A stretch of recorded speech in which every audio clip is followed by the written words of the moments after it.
Shalom, shalom, chers frères et sœurs dans les Seigneurs, que Dieu vous bénisse. Nous sommes là dans notre rendez-vous de la semaine. Je suis le pasteur Charlie et nous sommes là pour 1 heure dans la présence du Seigneur pour l'adorer et je veux partager la parole de Dieu avec vous. Encore une fois, que le Seigneur vous bénisse. Nous allons remettre ce moment entre les mains de notre Dieu parce qu'il est toujours bon de remettre tout entre les mains du Seigneur. Alors nous allons fermer nos yeux et remettre notre moment entre les mains du Seigneur. Prions. Seigneur Dieu, nous sommes là encore dans ta présence. Merci de nous avoir donné la vie. Merci de nous avoir donné l'opportunité. Et merci pour cette opportunité que nous avons aujourd'hui de t'adorer, de te glorifier. Tu nous as donné le souffle de vie. Tu nous as donné la vie, la bonne santé. Gloire te soit rendue. Nous voulons, Seigneur, qu'au travers de ce moment, que ton nom soit glorifié. Au travers de ce moment, que ton nom soit loué. Glorifie-toi au milieu de nous, Seigneur.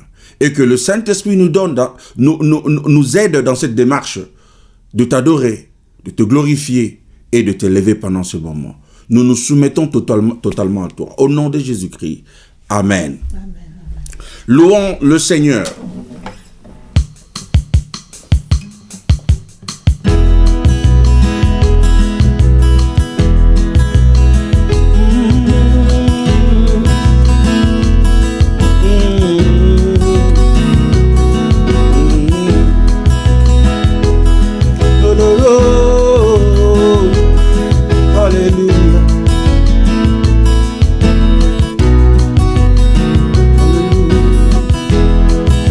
Jésus le roi de rois, oh alléluia.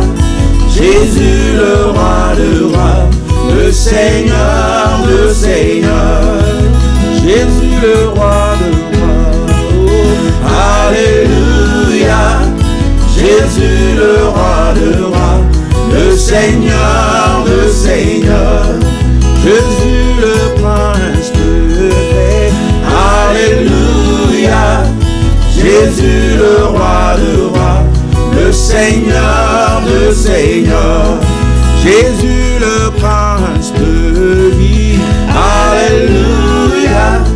Jésus le roi de rois, le Seigneur de seigneurs. Jésus la manne cachée, alléluia. Jésus le roi de rois, le Seigneur des seigneurs. Jésus la manne cachée, alléluia. Jésus le roi de rois, le Seigneur de seigneurs. Jésus le prince de paix, alléluia. Jésus le roi de rois, le Seigneur de seigneurs. Comment ne pas te louer Jésus, alléluia. Jésus le roi de rois, le Seigneur de seigneurs. Comment ne pas t'adorer mon roi, alléluia. Jésus le roi de rois, le Seigneur de seigneurs. Comment ne pas t'acclamer Jésus, alléluia. Jésus le roi de rois, le Seigneur de seigneurs. Comment ne pas te lever Jésus, alléluia. Jésus le roi de rois, le Seigneur de seigneurs. Comment ne pas t'exalter Jésus, alléluia. Jésus le roi de rois, le Seigneur des seigneurs. Jésus la prince de paix, alléluia. Jésus le roi de rois, le Seigneur de seigneurs. Jésus le prince de vie, alléluia. Jésus le roi de rois, le Seigneur de seigneurs. Nous élevons le Seigneur. Nous confessons qu'il est le roi de rois, le Seigneur des seigneurs. Et que devant lui tout genou fléchira et toute la confessera que Jésus est Seigneur, à la gloire de Dieu le Père. Alléluia. Répandons nos cœurs devant notre Dieu. Partout où vous êtes, là où vous êtes, Vous pouvez élever votre voix, élever votre main et répandre vos cœurs devant Dieu pour l'adorer. Il est le roi, il est le Seigneur. Alléluia. Jésus, tu es notre roi. Voilà pourquoi nous venons t'acclamer. Voilà pourquoi nous venons t'élever. Voilà pourquoi nous venons t'exalter, Seigneur, au travers de ce moment, au travers de ces chants. Reçois l'honneur, la puissance, la magnificence pour le siècle de siècles. Toi qui règnes à jamais. Toi qui es notre Dieu. Toi qui es notre roi. Il n'y a personne d'autre que nous puissions louer, Seigneur, si ce n'est toi. Il n'y a personne d'autre que nous pouvons exalter si ce n'est toi, Seigneur. Nous regardons au travers de tes œuvres, au travers de tout ce que tu as fait et créé. Seigneur, nous trouvons ta puissance, ta majesté, ta grandeur. Tu es grand notre Dieu. Le peuple que tu t'es formé, nous venons dans ta présence pour t'adorer. Le peuple à qui tu as donné la vie, nous venons t'exalter, nous venons te louer, Seigneur. Ce peuple que tu as libéré, que nous sommes, ce peuple que tu as franchi, oh, nous venons pour t'adorer. Merci Jésus. Alléluia. Merci Jésus. Nous venons pour t'adorer. Merci Seigneur. Pour t'adorer, Jésus. Pour ta gloire. Oh, comment ne pas te chanter, Jésus. Alléluia. Jésus le roi, le Seigneur, le Seigneur. Comment ne pas t'honorer, mon roi. Alléluia.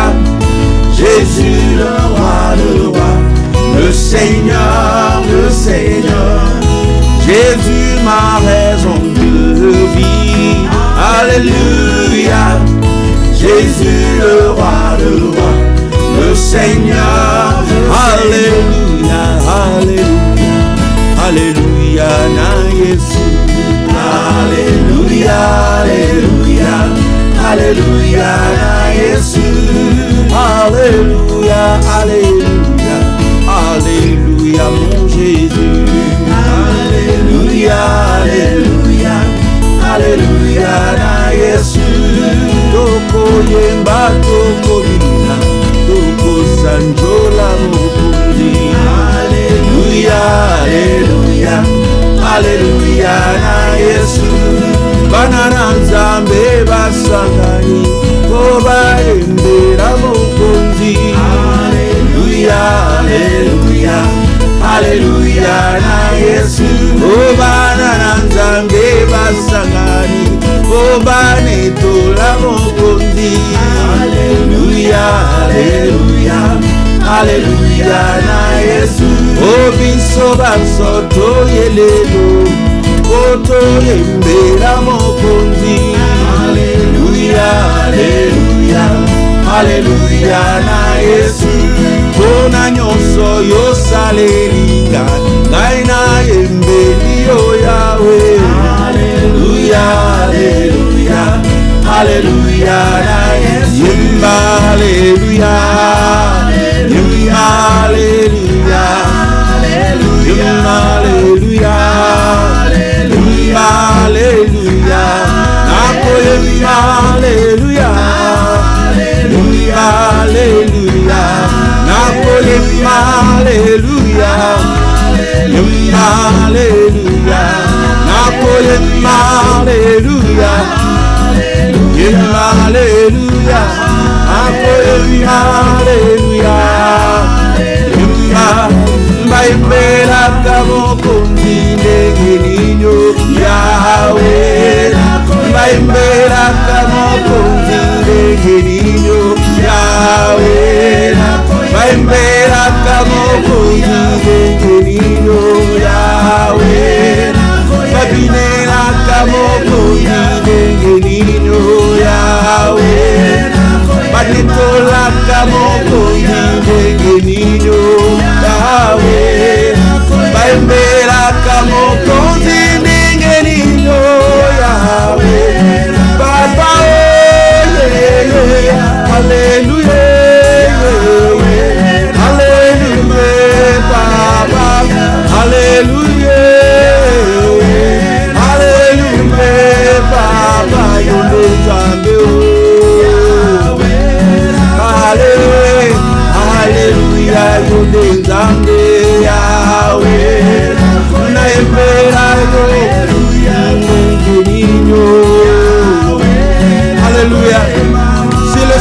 t'a fait du bien, adore-le seulement. Si le Seigneur t'a tant donné, alors élève ta voix, adore-le. Glorifie son Saint-Nom. Alléluia. Que la louange s'élève dans ta maison. Que la louange s'élève partout où vous êtes, dans la voiture. Que la louange s'élève dans votre chambre. Que la louange s'élève. Alléluia. Alléluia. Yahweh. Alléluia. Le Seigneur des Seigneurs. Nous venons t'élever, Seigneur. Alléluia. Tu nous as donné cette musique, Seigneur, pour te glorifier. Tu nous as donné ce moment, Seigneur. Oh, pour t'élever, pour t'élever. Reçois l'honneur, reçois la gloire, reçois la magnificence. Pour le siècle des siècles, toi notre Dieu. Toi qui vis à jamais, toi qui gouvernes, toi qui règnes dans le ciel, sur la terre et sous la terre. Toi qui fais la loi sur toutes choses. Nous venons te glorifier, Seigneur. Tu nous as fait tant de bien. Tu nous as fait tant de bien. Pour toutes tes merveilles, Seigneur, nous venons te glorifier. Pour toutes tes grâces, nous venons t'adorer. Alléluia. Nous te glorifions, Seigneur. Wapio, wapio, papaye. Wapio, wapio, papaye. Wapio, wapio, shiloe. Wapio, wapio, papaye. Wapio, wapio, papaye. Wapio, wapio, papaye. Wapio, wapio, papaye. Wapio, wapio, papaye. Wapio, wapio, shiloe. Wapio, wapio, papaye. Wapio, wapio, shiloe. Wapio, wapio, papaye. Wapio, wapio, papaye. Wapio, wapio, papaye. Wapio, wapio, papaye. Wapio, wapio, papaye. Wapio, wapio, shiloe. Wapio, wapio, papaye. Lambe langa inakomina suka. Wapio, wapio, papaye. Wapio, wapio, papaye. Wapio, wapio, papaye. Wapio, wapio, papaye. Wapio, wapio, papaye. Oh, souviens-toi de moi. Souviens-toi de moi. Jésus, souviens-toi de moi. Oh, Jésus, souviens-toi de moi. Souviens-toi de moi. Souviens-toi de moi. Souviens-toi de moi, Jésus. Souviens-toi de moi. Oh, souviens-toi de moi, oh Jésus. Souviens-toi de moi. Oh, souviens-toi de moi, oh Papa. Souviens-toi de moi. Souviens-toi de moi, Jésus. Oh, souviens-toi de moi. Papa, souviens-toi de moi, Jésus. Oh, souviens-toi de moi. Nakoyemba, nakolela, Yahweh. Nakoyemba, nakoyemba, nakolela, Ona bola munayo, koyemba, nakolela, Yahweh. Nakoyemba, nakoyemba, nakoyemba, oh, mbaembera kamomo ngenino, Yahweh. Mbaembera kamomo ngenino, Yahweh. Mbaembera kamomo ngenino, Shiloh. Papa, oh, Yahweh. Hallelujah.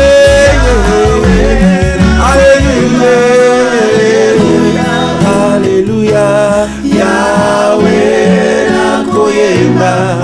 Alléluia, alléluia, Yahweh nakoyemba. Alléluia, alléluia, Yahweh nakoyemba.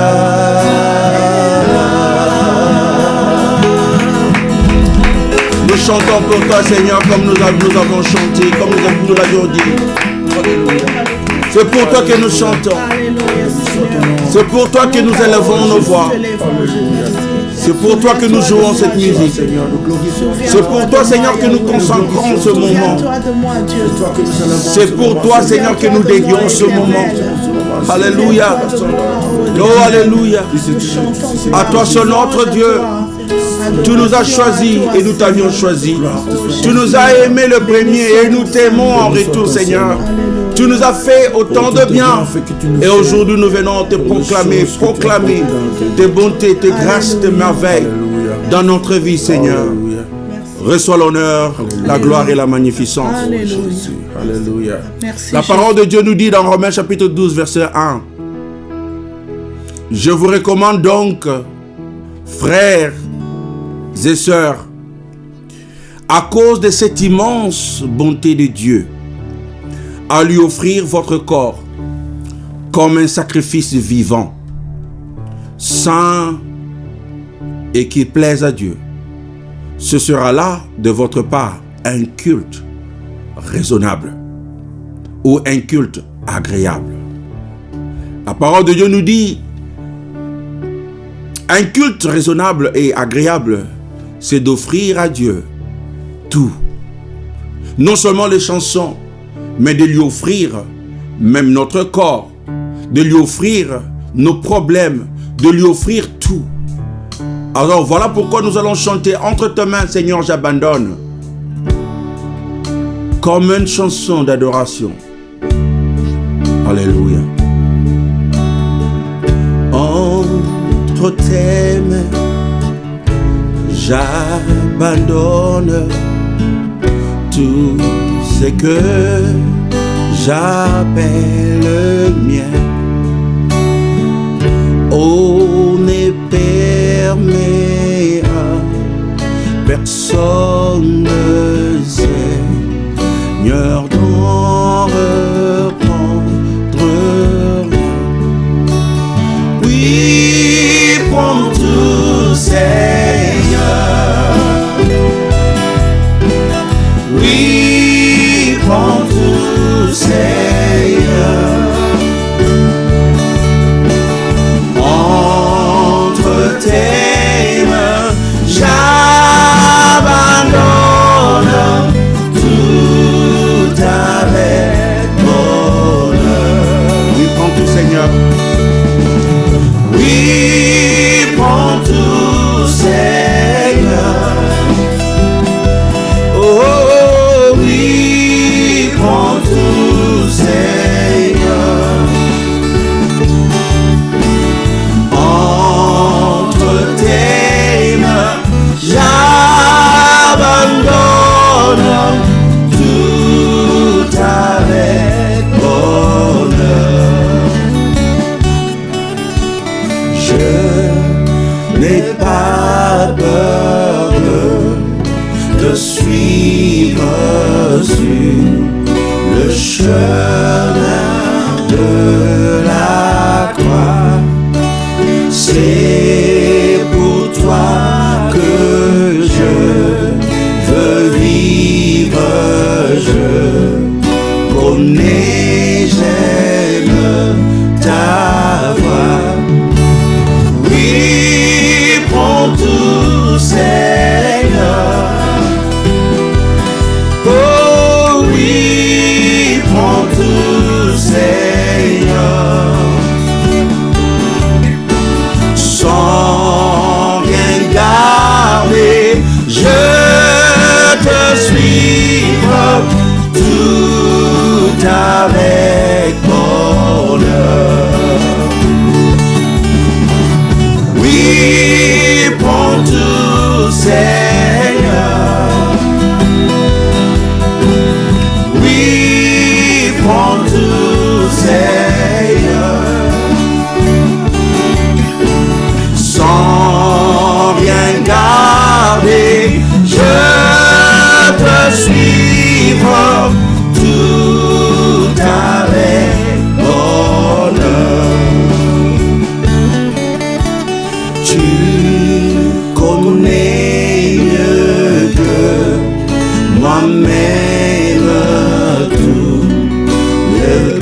ne vis plus pour moi-même.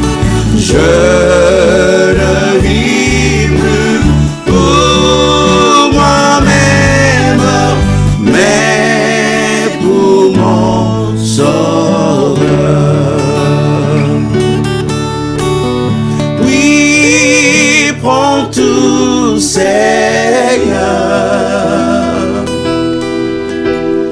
Oui, prends tout, Seigneur. Je ne vis plus pour moi-même, mais pour mon Sauveur. Prie à Dieu maintenant. Adresse à Dieu une prière. Remets-toi entre ses mains et dis: Seigneur, je m'apporte, je m'abandonne, je viens à toi tel que je suis. Tel que je suis. Je n'appartiens plus à moi-même, mais je t'appartiens, Seigneur. Laisse que cela soit une prière d'adoration. Une prière d'adoration. Seigneur, nous venons t'offrir tout ce que nous sommes. Nous venons t'offrir nos corps. Nous venons t'offrir nos problèmes, nos fardeaux, nos besoins. Nous venons t'offrir, Seigneur, nos familles. Nous venons t'offrir tout ce que nous sommes comme un acte d'adoration. Reçois l'honneur au travers de nos vies. Au travers de nos vies, Seigneur, glorifie-toi, sois glorifié. Nous ne voulons pas seulement te louer avec nos paroles, avec nos lèvres, mais Seigneur, nous venons, tout en nous, tout en moi, te glorifie. Alléluia. Tout en nous te glorifie. Seigneur. Nous sommes là, Seigneur, dans ta présence, pour te glorifier, pour t'adorer, pour t'élever. Alléluia. Oui, prends tout, Seigneur. Oh oui, prends tout, Seigneur. Je ne vis plus pour moi-même, mais pour mon Sauveur. Alléluia, alléluia. Acclamons pour le roi des rois et pour le Seigneur des seigneurs. C'est le culte que nous lui rendons. C'est le culte que nous lui rendons. Acclamons pour notre Dieu. Alléluia, alléluia. Que le Seigneur vous bénisse. La parole que je partage avec vous aujourd'hui s'intitule « Soyez le changement que vous voulez voir ». Soyez le changement que vous voulez voir. Plusieurs fois, nous cherchons le changement. Nous voulons que les choses changent dans nos relations, dans nos familles, dans l'église, dans notre mariage, dans nos amitiés, etc., etc. Nous avons besoin que les choses changent. Mais le problème est que la plupart du temps, nous nous tournons vers quelqu'un d'autre pour faire le changement. Nous avons parfois l'impression que le problème n'est pas moi, mais le problème c'est le vous. Le problème c'est l'autre. Je ne suis pas le problème. Vous l'êtes. Vous êtes le problème. Si seulement vous changez, pas moi, si seulement vous changez, si seulement vous faites les choses différemment, si seulement vous m'écoutez, si seulement vous faites ceci et cela, les choses iront mieux.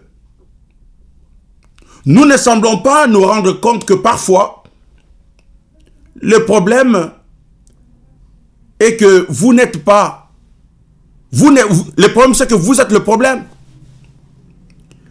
Dans la plupart des cas, nous ne réalisons pas que nous sommes le problème. Le problème, c'est l'autre. Dans le mariage, dans les relations, dans notre travail, là où nous travaillons, le problème, c'est notre boss, c'est pas nous. Le problème, c'est ma femme, c'est pas moi. Le problème, c'est mon mari, c'est pas moi. Le problème, ce sont mes enfants, c'est pas moi. Le problème, c'est mon ami, c'est pas moi. Si seulement les gens faisaient ceci. Le problème, c'est mon pasteur. c'est pas moi. Si seulement le pasteur faisait ceci, si seulement les églises faisaient ceci, si seulement les autorités faisaient ceci, alors tout ira mieux. Le problème, c'est pas moi. Le problème, c'est les autres. Si seulement nous pouvons être le changement que nous voulons voir. Quoi que vous souhaitiez que ce changement soit, pouvez-vous l'être. La Bible nous dit dans Matthieu chapitre 7, verset 12. Matthieu chapitre 7, verset 12. La Bible dit, faites pour les autres tout ce que vous voudriez qu'ils fassent pour vous. Car c'est là tout l'enseignement de la loi et des prophètes. Remarquez ce que la Bible dit ici. Faites aux autres ce que vous voudriez qu'ils vous fassent. Et remarquez ce que la Bible ne dit pas. La Bible ne dit pas, faites aux autres ce qu'ils vous font. Non, ça ne dit pas ça. La Bible dit ce que vous voudriez qu'ils fassent, pas ce qu'ils font. Nous faisons aux autres ce que nous souhaiterions qu'ils fassent, pas ce qu'ils font ou ce qu'ils font maintenant, ou comment ils réagissent à ce que nous faisons.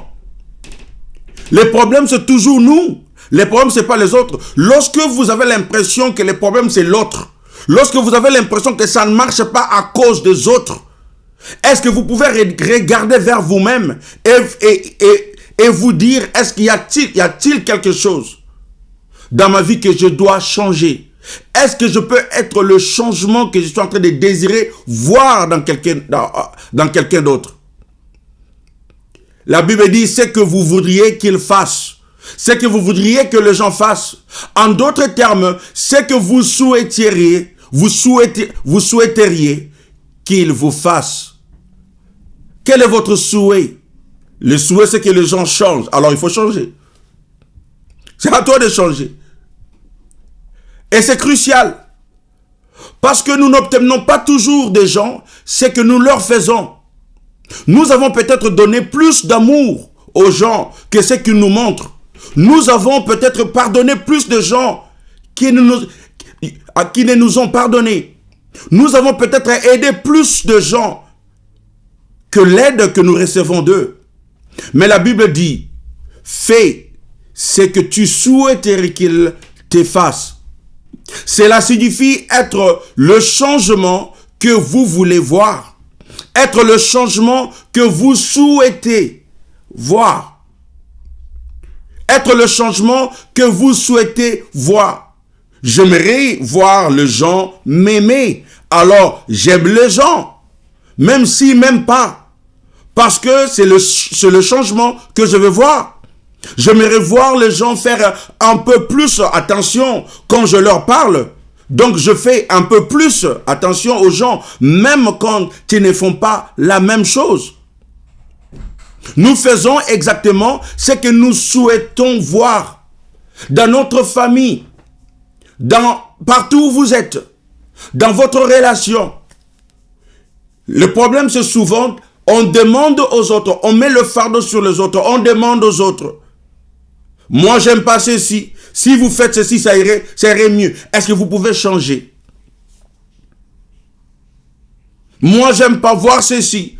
C'est toujours moi, j'aime pas voir ceci. Moi, j'aimerais que les choses soient de cette façon. Mais on exige aux autres de s'adapter à ce que nous sommes. On exige aux autres de faire ce que nous aimons. Mais nous ne sommes pas prêts à changer pour personne. Nous ne sommes pas prêts à changer pour répondre aux besoins des autres. Et c'est cela ce que la Bible dit. Faites aux autres ce que vous voudriez qu'ils fassent pour vous. Peu importe ce que les gens font, la chose la plus importante, c'est ce que vous faites. Et ce que vous faites, c'est exactement ce que vous aimeriez qu'ils fassent, même lorsqu'ils ne le font pas. L'erreur que nous commettons le plus souvent est que nous changeons pour devenir ce que nous détestons voir chez les gens. Parce que nous pensons que c'est la bonne réponse à leur comportement. En agissant de cette manière, vous n'êtes pas un agent de changement, vous aggravez les choses. Vous cessez d'être un phare de lumière. Et vous cessez de devenir un phare de lumière. Moi, j'aime pas les gens parce que les gens m'aiment pas. Moi, je n'aide plus les gens parce que j'ai beaucoup aidé et personne ne m'aide. Moi, j'écoute beaucoup et personne ne m'écoute. Moi, je suis toujours disponible pour les gens, mais les gens ne sont pas disponibles pour moi. Quand j'avais des problèmes, personne ne m'a visité, personne ne m'a appelé. Moi, j'appelle les gens et les gens ne m'appellent pas. Et j'ai cessé d'appeler les gens. En fait, nous devenons exactement ce que nous détestons, ce que nous haïssons. Et le changement ne va pas s'opérer, le changement ne viendra pas. Parce que ce n'est pas ce que nous voulons voir. Nous voulons voir les gens changer. Nous voulons voir les gens faire ce que nous souhaiterions qu'ils fassent. Alors nous devions continuer à faire le bien que nous connaissons. Même lorsque nous ne voyons pas ce changement. Le problème très souvent, c'est que nous faisons les choses pour que on s'attend à ce que les autres fassent exactement ce que nous faisons. Et lorsque les autres ne font pas ce que nous attendons d'eux, nous sommes déçus et nous changeons de comportement. Nous devenons méchants, nous devenons comme eux. Mais en fait, nous avons détesté ce comportement, n'est-ce pas? Nous avons détesté ce genre. Nous avons détesté ce genre de comportement. Mais comment est-ce que nous faisons exactement la même chose que nous détestons? Ce que la Bible nous dit, c'est que nous ne pouvons pas faire la même chose que nous détestons. Nous devons faire mieux. Nous devons faire exactement ce que nous pensons que les gens doivent faire. Ils ne le font pas, mais moi je le fais parce que je souhaite qu'ils le fassent. Et c'est cela la bonne attitude à prendre. Et c'est cela l'attitude biblique. C'est cela l'attitude que Dieu nous appelle à prendre. Nous devons également nous rendre compte que parfois, nous ne remarquons pas toujours les changements que notre comportement cause, en bien ou en mal. Parfois, nous ne rendons pas compte de l'impact de notre comportement. Nous ne pouvons pas tout voir. Il y a des choses que nous faisons qui ont de l'impact dans la vie des gens, mais nous ne pouvons pas voir cela. Parfois, les gens nous examinent, parfois les gens nous regardent de loin. Ils regardent ce que nous faisons. Ils apprennent des leçons. Mais on ne s'en rend pas toujours compte. Il semble qu'ils ne changent pas. Il semble que nos enfants ne changent pas. Il semble que les gens ne remarquent pas ce que nous faisons. Mais lorsque nous continuons à faire du bien et à faire ce que nous souhaiterons voir chez les gens, en ce moment, il y aura de l'impact. Il y aura un moment où il y aura de l'impact. Vous laisserez un héritage. L'héritage, ce n'est pas seulement l'argent et les maisons. L'héritage, c'est parfois ce que les gens peuvent raconter à propos de vous. Soit en votre présence, soit en votre absence. Vous savez, il y a des choses que les gens disent en notre absence, que nous ne connaissons pas. Vous savez qu'il y a des gens qui nous apprécient, mais ils ne nous disent toujours pas. Très souvent, on dit souvent que les voix des méchants, ou la voix du méchant est souvent très haute. Et c'est la voix du méchant que nous écoutons le plus souvent. Mais les voix de gens qui nous aiment, on n'écoute pas souvent. Les gens qui vous aiment, ils ne vous disent pas toujours qu'ils vous aiment. Les gens qui vous apprécient, ils ne vous disent pas toujours qu'ils vous apprécient. Ils vous voient de loin. Ça peut être votre couple. Ils apprécient votre couple. Ils apprécient la façon dont vous êtes. Ils apprécient comment vous vous comportez. Et maintenant, vous changez parce que vous avez vu ce couple-là, ce qu'ils sont en train de faire, et vous dites, moi, je ne veux plus faire cela. Non, nous ne devons pas changer. Parce que ce que nous sommes en train de faire aura de l'impact d'une manière ou d'une autre. Faites confiance en Dieu. Si Dieu a dit cela, cela est vrai. Même lorsque nous ne les voyons pas, nous savons que notre comportement, le bien que nous faisons, ce que nous aimerions voir les gens faire, les gens vont le faire. Matthieu chapitre 7, verset 5 nous dit, Matthieu chapitre 7, verset 5 nous dit, « Hypocrite, ôte premièrement la poutre de ton œil, et alors tu verras comment ôter la paille de l'œil de ton frère. » En d'autres termes, ce que la Bible nous dit ici, avant de tourner et de dire que le problème est l'autre, pouvez-vous être assez humble pour dire que vous avez vous-même un problème? Lorsque nous parlons des problèmes des gens, des lacunes des gens, des faiblesses des gens, est-ce que nous pouvons être assez humbles? Comme Matthieu chapitre 7, 5 nous dit, de nous dire que nous-mêmes aussi nous avons de la poutre. Au lieu de s'adresser à la paille, au lieu de chercher à enlever la paille de l'œil de l'autre, est-ce que nous pouvons enlever la poutre? La Bible parle de la poutre et de la paille. Parce qu'il y a une grande différence.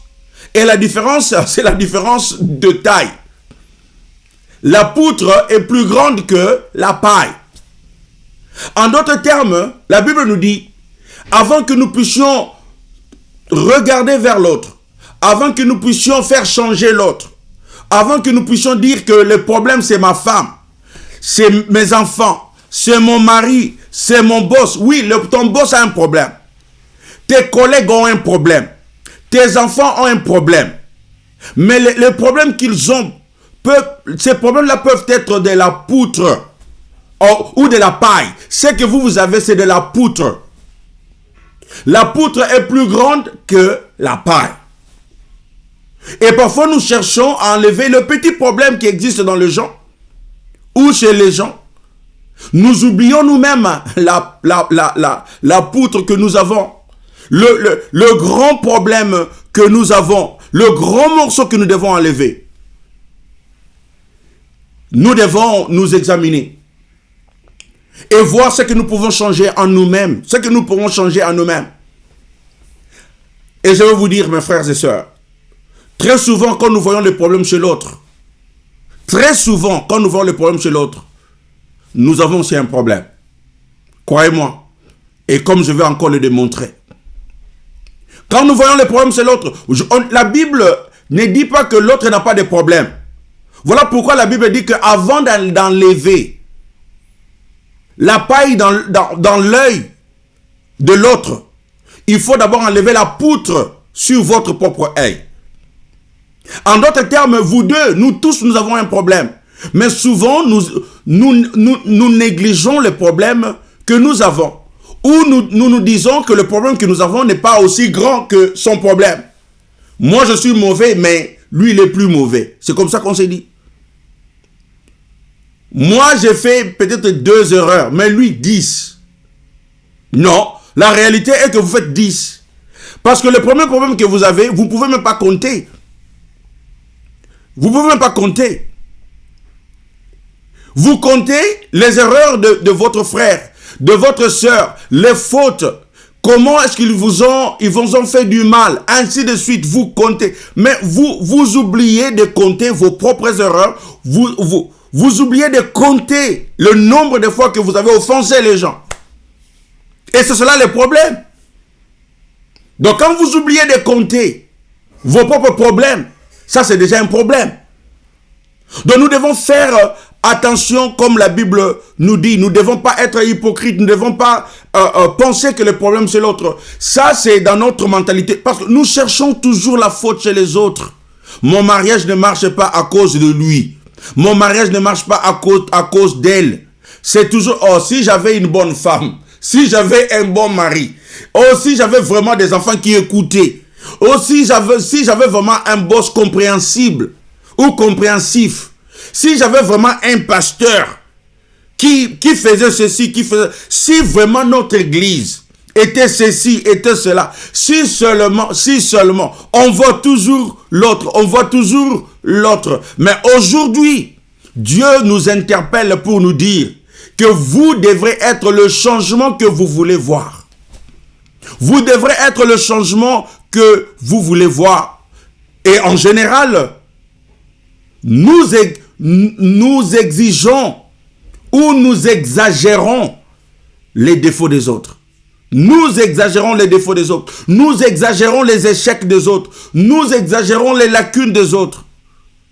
Mais si vous écoutez le conseil et l'avertissement de Matthieu chapitre 7, verset 5, alors vous mettriez un peu d'eau dans votre vin. Lorsque nous parlons des gens, lorsque nous parlons des fautes d'autres personnes, lorsque nous parlons de ce que les gens nous ont fait, et ainsi de suite, nous devons un peu mettre de l'eau dans notre vin. Il ne faut pas exagérer. Il ne faut pas exagérer. Il faut regarder les choses avec perspective. Ils m'ont fait du mal, mais moi aussi peut-être je fais un peu plus. Les gens ne m'aiment pas, mais peut-être moi aussi j'aime pas beaucoup les gens. Peut-être moi aussi je ne considère pas trop les gens. Alors voilà pourquoi il est important. Et nous avons souvent le problème parce que nous n'avons pas d'humilité. Nous ne sommes pas humbles assez. Nous sommes souvent orgueillés. Voir la poutre sur ton œil avant de voir la paille dans l'œil de l'autre, cela demande de l'humilité. Et la plupart du temps, nous sommes arrogants. La Bible nous dit dans Philippiens chapitre 2, verset 3, Philippiens chapitre 2, verset 3, la Bible dit que l'humilité vous fasse regarder les autres comme étant au-dessus de vous-même. De regarder les autres comme étant au-dessus de vous-même. En d'autres termes, si je trouve que quelqu'un est mauvais, je dois me dire, l'humilité me dicte de me dire, s'il est mauvais, moi je suis plus mauvais que lui. Parce que lui, il est, la Bible dit, au-dessus de moi. Il est mieux que moi. Il est mieux que moi. Mais l'orgueil vous dit, moi je suis mieux que lui. Moi je fais mieux que lui.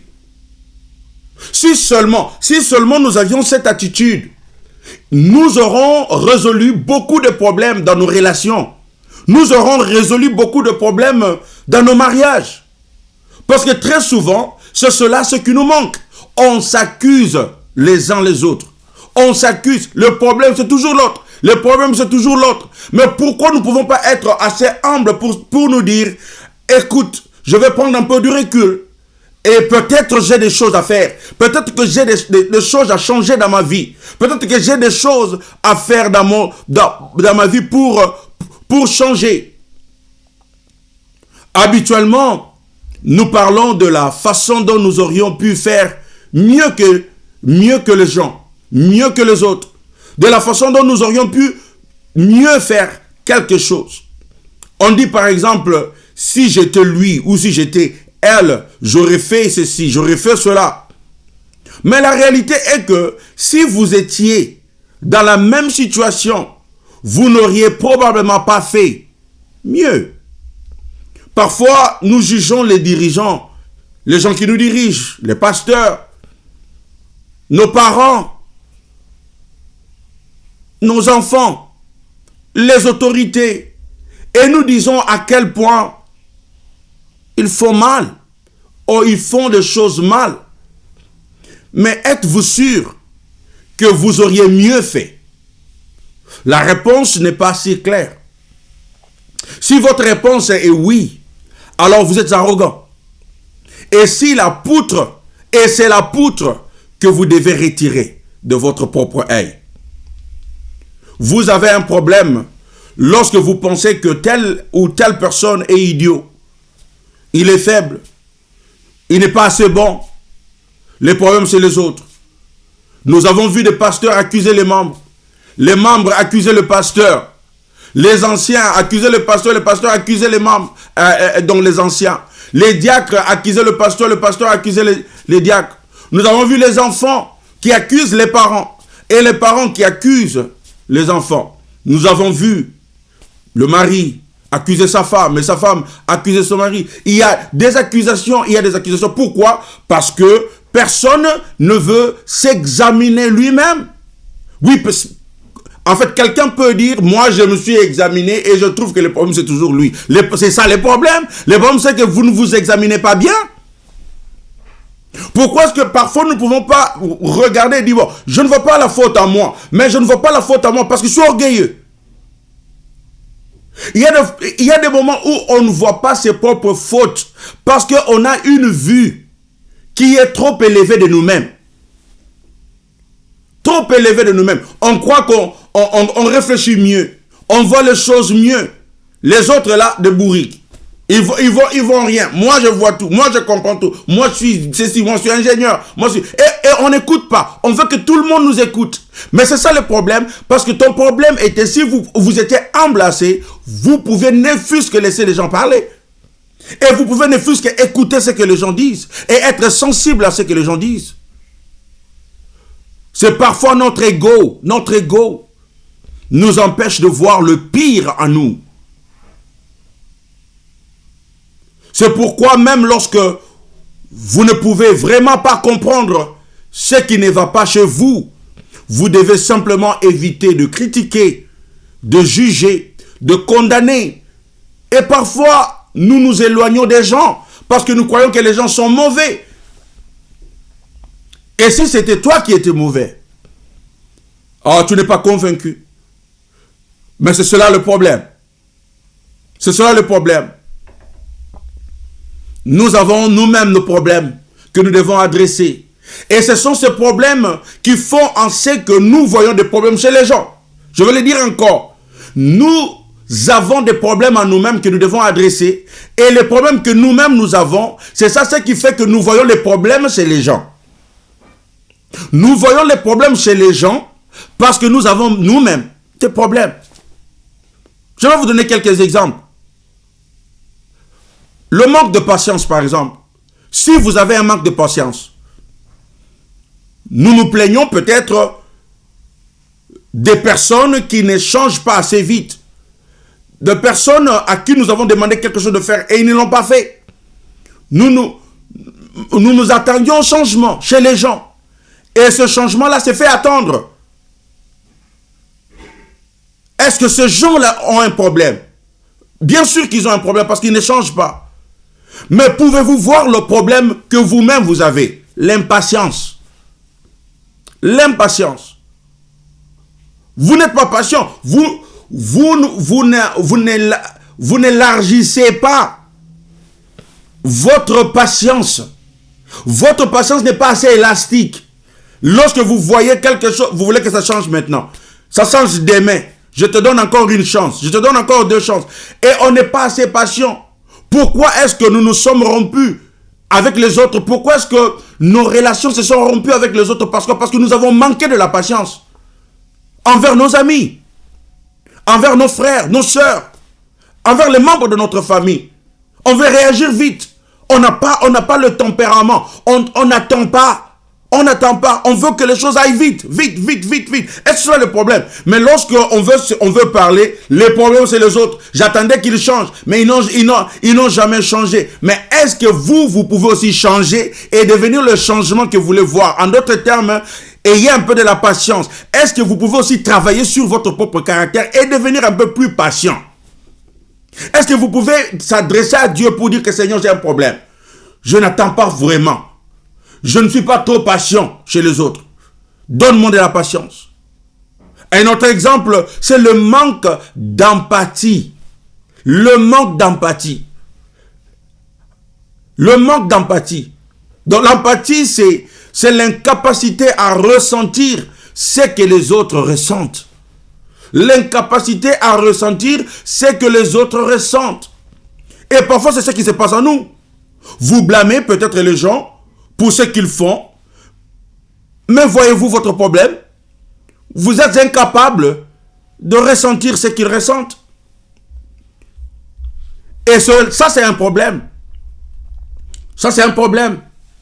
L'homme qui ne ressent pas ce que la femme ressent et critique la femme et blâme la femme et met tout sur son dos.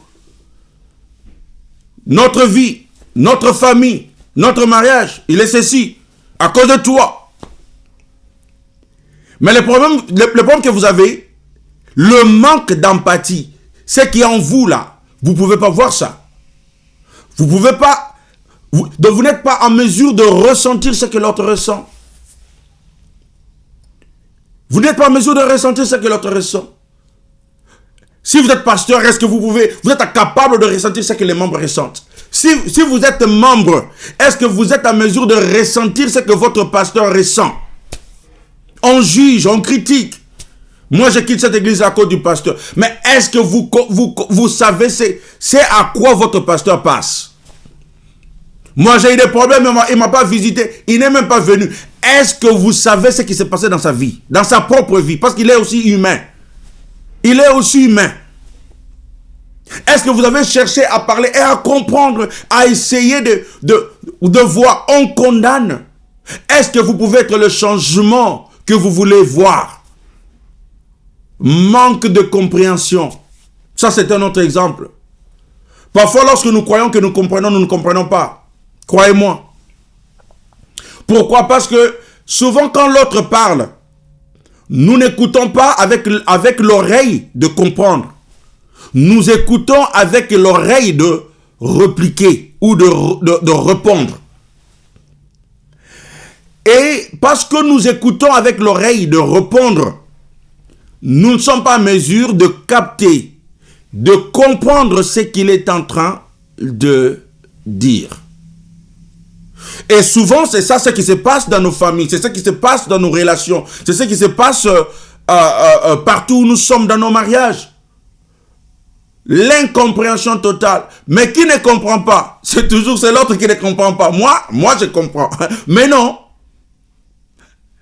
Quand il y a l'incompréhension, vous devez comprendre que vous-même, vous devez comprendre et que vous-même, vous n'avez rien compris. Parce que vous ne vous comprenez pas. Si vous dites quelque chose et que l'autre ne vous comprend pas, ça veut dire que vous ne savez même pas comment expliquer. Vous pouvez vous dire, oh non, moi j'explique bien, mais c'est lui qui ne comprend pas. Mais non, vous avez aussi un problème. Vous avez un problème de communication. Vous avez un problème de communication. Vous ne pouvez pas communiquer clairement. Vous ne pouvez pas communiquer tes pensées correctement. Même lorsque vous croyez que vous communiquez clairement, le fait que l'autre ne comprend pas, cela est une preuve que vous-même vous avez un problème. Vous ne communiquez pas. Il ne faut pas appeler les gens les idiots, il ne faut pas appeler les gens, ils ne comprennent pas. Non, ils comprennent. Mais c'est toi qui as le problème. Donc c'est à toi de changer. Nous devons nous examiner nous-mêmes et voir le changement que nous devons faire dans notre vie. Il y a encore un autre problème que nous avons, c'est le manque de force de caractère. Le manque de force de caractère. Vous vous plaignez peut-être de ce que font les gens. Vous avez peut-être raison de vous plaindre. Mais voyez-vous votre problème. Votre problème, c'est que tu es trop faible. Trop faible pour supporter les gens. La faiblesse de caractère. Tu es tellement faible que tu ne supportes pas les gens. Donc le problème, ce n'est pas les gens. Le problème, c'est votre faible caractère. C'est votre faible caractère. On nie pas que les gens ont des problèmes. Mais il faut toujours tourner vers soi-même et dire, y a-t-il quelque chose que tu pouvais faire? Y a-t-il un changement que je peux effectuer dans ma propre vie pour que je puisse vivre mieux avec ces mêmes personnes? Les gens ne pourront ne pas changer. Mais parce que vous avez changé, l'atmosphère change. Lorsque vous rentrez à la maison et que vous trouvez que les choses sont par-ci, par-là, vous avez deux choix. Le premier, c'est d'entrer, de commencer à vous fâcher, à être impatient et à engueuler tout le monde et à dire combien les gens sont désordonnés et ils ne vous aident pas, ainsi de suite. Le deuxième choix, la deuxième option, c'est de rentrer, vous regardez cela et vous dites, écoute, je veux supporter cela, je veux supporter. Je vais accepter ça, je vais accepter comme je vois. Et maintenant, vous rentrez, il y a toujours les mêmes problèmes, vous ne dites absolument rien et ça ne vous dérange pas. Vous continuez votre vie normalement. Vous avez changé. Vous avez changé. Et en changeant, vous avez changé l'atmosphère autour de vous. Que ce soit au travail, que ce soit avec vos collègues. Ce collègue qui ne vous salue pas. Et vous dites, je le salue. Moi, je ne veux pas le saluer. Et il me salue. Jamais. Mais c'est le problème aussi. C'est le manque de ce caractère de force. La force, ce n'est pas de se dire, parce qu'il fait ceci, moi je vais faire cela. Ça, c'est de la faiblesse de caractère. Mais la force de caractère, c'est de se dire, je ne veux pas faire ce qu'il fait. Parce que la Bible ne me dit pas de faire ce qu'il fait. Moi, je veux faire autre chose. Moi, je veux faire ce qui est droit, ce qui est juste, ce qui est acceptable, ce que j'aimerais voir, ce que j'aimerais voir en lui, ce que je lui aimerais voir faire.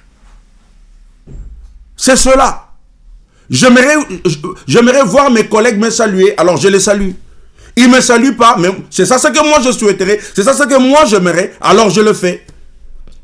Cet homme-là, il m'ouvre pas la porte, il m'aide pas, il fait pas ceci, il fait pas cela, mais c'est pas ce que vous voulez voir. Vous voulez voir la différence.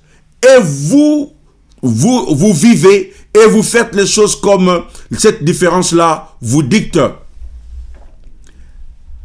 Parfois, nous disons que les gens ne nous aiment pas. Et nous cessons d'aimer les gens. On se plaint d'un manque d'amour. Notre église, il n'y a pas d'amour. Il n'y a pas d'amour, il n'y a pas d'amour. Oui, vous avez peut-être raison. Mais pouvez-vous voir votre problème? Vous n'avez pas assez d'amour pour aimer ceux qui ne vous aiment pas. La Bible dit aimez vos ennemis, n'est-ce pas? Mais vous n'êtes pas en mesure d'aimer les gens qui ne vous aiment pas. Ou les gens qui ne témoignent pas beaucoup d'amour envers vous. Donc vous avez un problème. Eux, ils ont un problème, mais vous avez aussi un problème. Le problème que vous avez, c'est que vous n'avez pas assez d'amour. Pourquoi ne pas prier à Dieu? Pour que Dieu vous remplisse de beaucoup d'amour. Pour que Dieu vous donne le cœur pour aimer les gens. Voilà ce qui est très important. La Bible dit dans Romains chapitre 12, verset 21. Romains chapitre 12, verset 21. La Bible dit, ne te lasse pas ou ne te laisse pas vaincre par le mal. Au contraire, sois vainqueur du mal par le bien. Je ne veux même pas expliquer ce verset. Il dit tout. Tous les versets ne doivent pas être expliqués. La Bible dit encore, je le dis, ne te laisse pas vaincre par le mal. Au contraire, sois vainqueur du mal par le bien. Donc ce verset nous dit en d'autres termes, ne faites pas ce qu'ils font, mais faites ce que vous savez être juste. Soyez ce changement que vous voulez voir. C'est cela ce que la Bible dit. À la maison, à l'église, au travail, soyons ce changement. Faites ce que nous aimerions voir aux gens. Je ne sais pas ce que c'est, mais je sais que le Seigneur nous dit aujourd'hui que nous pouvons faire ce que le Seigneur, ce que nous estimons être la bonne chose et ce que nous aimerions voir aux gens. Même, je dis bien, même lorsque les gens ne répondent pas de la même façon, même si les gens ne font pas ce que nous faisons pour eux. La Bible dit, c'est cela la différence. La Bible dit, continuons à faire le bien. Continuons à faire le bien. Continuons à faire ce que nous souhaiterions voir chez les gens. Je veux terminer avec cette histoire de David. Vous savez, David, la Bible dit, l'homme selon le cœur de Dieu. En un moment donné, David a fait quelque chose de mauvais. Il a fait tuer quelqu'un pour sa femme. Il a pris la femme de quelqu'un. Et parce qu'il a voulu rester avec la femme, il a fait tuer l'homme. Cela a vraiment fait du mal à notre Dieu. Et Dieu va envoyer le prophète Nathan pour lui adresser le message. Maintenant, regardez un peu ce que le prophète va dire à David et voyons la réaction de David. 2 Samuel chapitre 12 verset 1 à 7. 2 Samuel verset 12 verset 1 à 7. La Bible dit, l'Éternel envoya Nathan chez David. Nathan, c'était un prophète au temps de David. Il envoya Nathan chez David. Le prophète alla donc le trouver et lui dit, dans une ville vivaient deux hommes, l'un riche et l'autre pauvre. Le riche possédait beaucoup de moutons et de bœufs. Le pauvre n'avait qu'une petite brebis qu'il avait achetée et qu'il élevait. Elle grandissait chez lui auprès de ses enfants. Elle mangeait de son pain, buvait à son bol et couchait dans ses bras. Elle était pour lui comme une fille. Un jour, un voyageur arriva chez l'homme riche, mais celui-ci ne voulut pas prendre une bête de ses troupeaux de moutons ou de bœufs pour préparer un repas aux voyageurs de passage. Alors il alla prendre la brebis du pauvre et la fit apprêter pour son hôte. Verset 5. David entra dans une violente colère contre cet homme. Voilà, le prophète vient juste d'expliquer à David une histoire pour lui dire, il y avait un riche et un pauvre. Le riche avait beaucoup de moutons, de bœufs, et le pauvre n'avait qu'une seule brebis. Alors que le riche a reçu quelqu'un dans sa maison, un visiteur, au lieu de prendre de ses brebis parce qu'il était riche, il alla prendre la seule brebis que le pauvre avait. Non, regardez la réaction de David. Hein. David entra dans une violente colère contre cet homme, bien qu'il ne le connaissait pas. Il dit à Nathan, aussi vrai que l'Éternel est vivant, l'homme qui a fait cela mérite la mort. Il restituera 4 fois la valeur de la brebis pour avoir commis un tel acte et pour avoir agi sans pitié. Verset 7. Alors Nathan dit à David, cet homme riche, c'est toi. Cet homme riche, c'est toi. Regardez cette histoire et vous allez comprendre, c'est comme ça que nous réagissons. David, l'homme selon le cœur de Dieu, c'est comme ça qu'il a agi. Et il ne savait pas que le méchant dans l'histoire, l'homme riche qui est allé prendre la seule brebis du pauvre, cet homme-là c'était lui. Il ne le voyait pas. Il ne voyait pas le mal qui était en lui. Lui, le mal, c'était l'autre. Et c'est comme ça que nous sommes. C'est comme ça que nous sommes. Je ne sais pas par quoi que vous êtes en train de passer maintenant. Peut-être dans vos relations, avec vos amis, dans votre famille. Peut-être votre famille en ce moment, c'est le désordre, c'est le chaos. Peut-être que c'est votre mariage. Peut-être que votre mariage est chaotique en ce moment. Vous vous blâmez les uns les autres et vous vous accusez l'un et l'autre. David nous donne cet exemple-là. Il était dans cette place où il se disait, le problème c'est pas moi, le problème c'est l'autre. Mais en réalité, c'est lui. Il ne pouvait pas voir la poutre sur son œil. Et très souvent, nous ne sommes pas en mesure de voir le problème à nous. Nous ne sommes pas en mesure de voir le problème à nous. Nous accusons, nous nous accusons, nous accusons. Mais est-ce que nous pouvons tourner vers nous-mêmes? Nous voulons que les gens changent. Est-ce que nous pouvons tourner vers nous-mêmes? Voilà pourquoi Nathan, le prophète, s'est adressé à David et dit, David, tu es en train d'être en colère contre quelqu'un d'autre. Mais le problème c'est que c'est toi le problème. C'est toi qui as fait cela. Et David, ses yeux se sont ouverts. Il pouvait voir, je prie au nom de Jésus, que le Seigneur va t'ouvrir les yeux. Que le Seigneur va vous ouvrir les yeux. Vous savez pourquoi David avait été appelé l'homme selon le cœur de Dieu? Ce n'était pas parce qu'il était parfait. Parce que David avait le cœur d'humilité. Et je prie que toi aussi, moi, que nous ayons ce cœur d'humilité. Où nous nous disons, oui, j'ai vu les problèmes chez les autres. Oui, j'ai accusé les autres. Oui, j'ai vu les problèmes des autres. Mais peut-être moi aussi j'ai un problème. Peut-être moi aussi j'ai un problème. Et on accepte qu'on a aussi un problème. Peut-être si on avait un grand cœur. Peut-être si on était patient. Peut-être si on avait un peu plus d'amour. Peut-être si on était un peu tolérant. Peut-être si on était un peu actif ou proactif. Ainsi de suite. Peut-être que les choses auraient été différentes. Alors, examinons-nous.